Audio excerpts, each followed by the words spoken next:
இது ஃபர்ஸ்ட் மலேசியாவின் செய்திகள் உங்களுக்காக.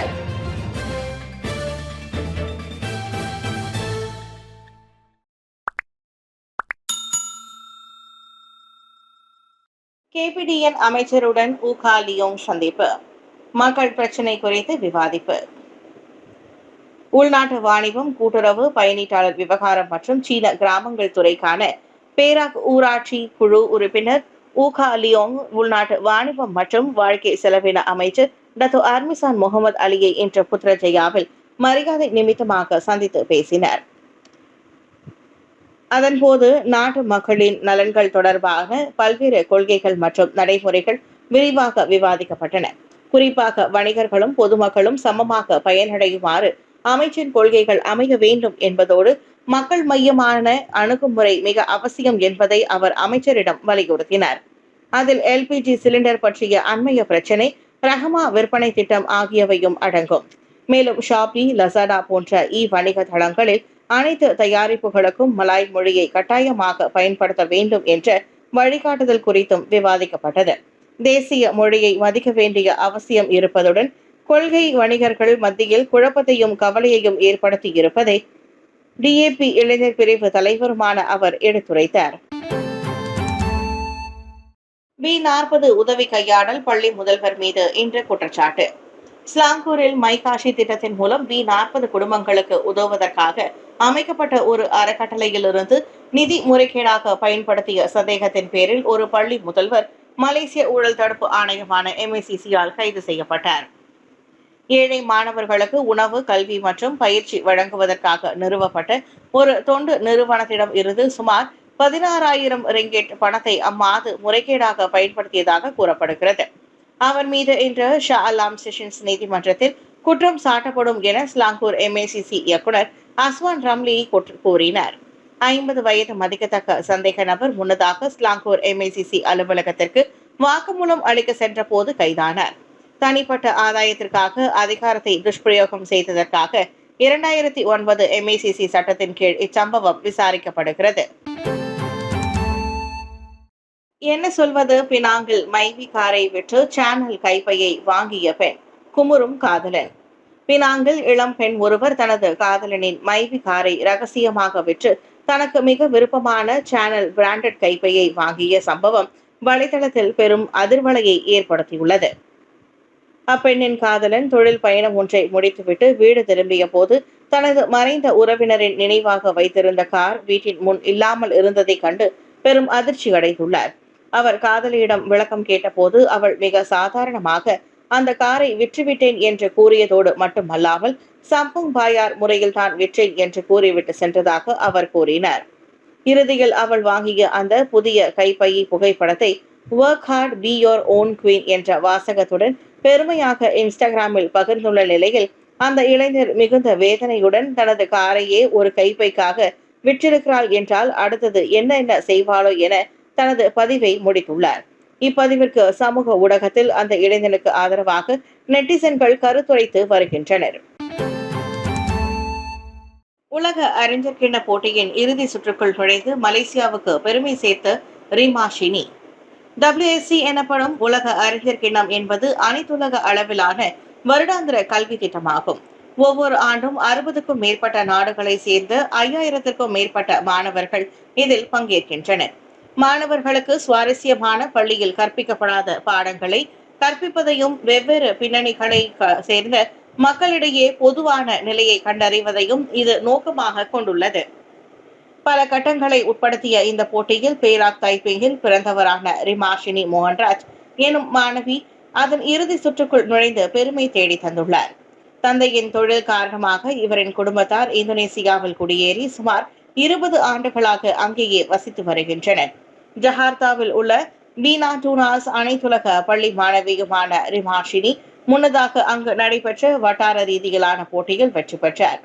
இதையடுத்து கோலாலம்பூரில் நடைபெற்ற குளோபல் சுற்றில் இந்தியா, சீனா உட்பட 30 நாடுகளை சேர்ந்த 2000க்கும் மேற்பட்ட போட்டியாளர்களுடன் களம் கண்டார். 200 உலக பொது அறிவு கேள்விகளுக்கு பதில் கூறுதல், கொடுக்கப்படும் தலைப்புகளில் நிகழ நேரத்து கட்டுரை எழுதுதல், விவாதம் போன்ற அம்சங்களை இப்போட்டி உட்படுத்தியது. அவற்றில் தனிநபர் மற்றும் குழு பிரிவுகளில் 2 தங்கம் 5 வெள்ளி என மொத்தம் 7 பதக்கங்களை ரிமாஷினி கைப்பற்றினார்.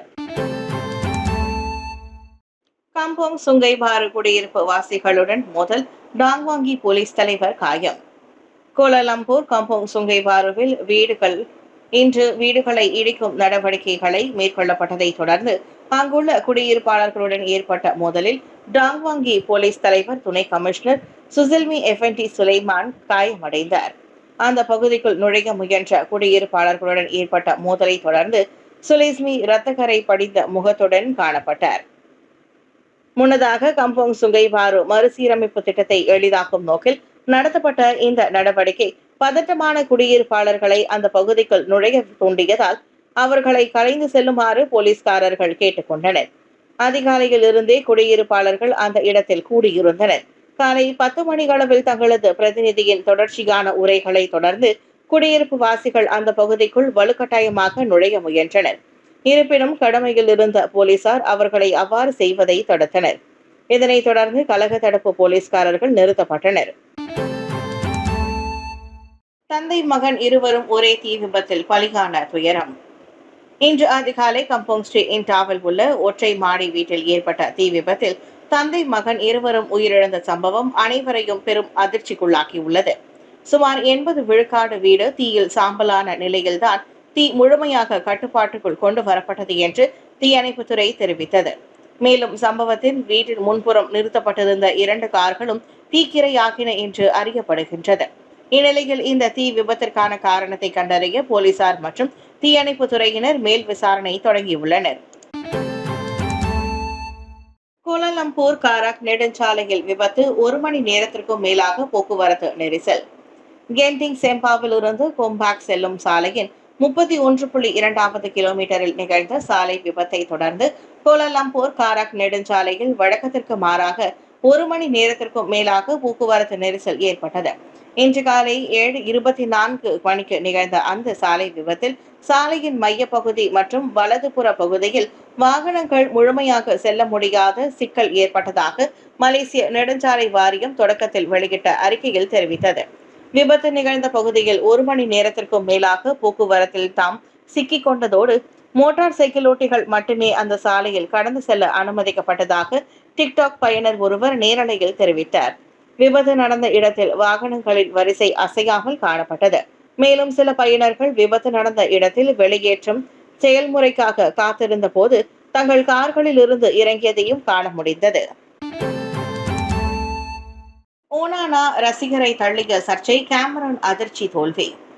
Manchester United goalkeeper Andre Onana Cape Verde அணியிடம் 0-1 என்ற கோல் கணக்கில் தோல்வி அடைந்ததை தொடர்ந்து மீண்டும் சர்ச்சையில் சிக்கியுள்ளார். இந்நிலையில் 29 வயதான ஒனானா எதிரணி கோலுக்கு முன்னர் தவறான மதிப்பீடு செய்ததால் அனைவராலும் குற்றம் சாட்டப்பட்டார். மேலும் போட்டி முடிந்த பின் அவரை அணுகிய ரசிகரை அவர் தள்ளிய காட்சி வலைதளத்தில் வைரலாகியுள்ளது. இந்த தோல்வியால் 2ஆம் நிலைக்கு தள்ளப்பட்ட கேமரூன் குழுவின் விளையாட்டு வீரர் ஒனானா விரைவில் தெப்ரோஸ்வார் கடனாக மாற்றப்படலாம் என தகவல் வெளியாகியுள்ளது. தொடர்ச்சியான பிழைகளும் புதிய கோல்கீப்பர் செனே லாமென்ஸ் வருகையும் அவரின் எதிர்காலத்தை வேர்ல்ட் டிராஃபோர்டில் சந்தேகமாக்கியுள்ளது.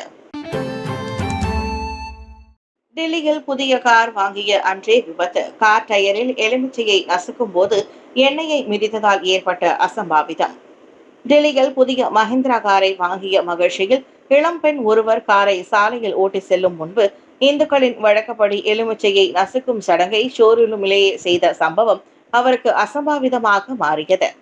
காரின் டயரின் கீழ் எலுமிச்சையை மிதிக்க வேண்டும் என்பதால் கார் ஸ்டார்ட் செய்யப்பட்டிருந்த நிலையில் அவர் டயரை நகர்த்த முயன்ற போது தற்செயலாக எண்ணெயை மிக வேகமாக அழுத்தியதால் கார் வேகமாக முன்னோக்கி பாய்ந்து நேரடியாக ஷோரூமின் முதல் மாடியிலிருந்து கீழே விழுந்தது.